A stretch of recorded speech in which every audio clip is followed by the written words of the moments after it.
Lindgren. Today we're going to be making animal puppets. My students love to use them during storytelling, and they can make a variety of animals with Smart-Fab.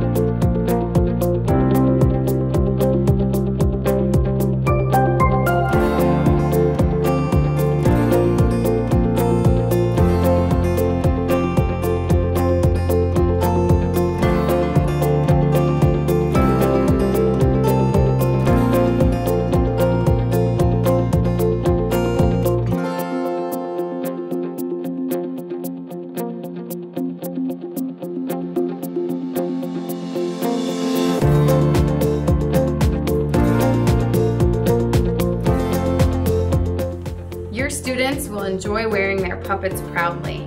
Thanks for watching.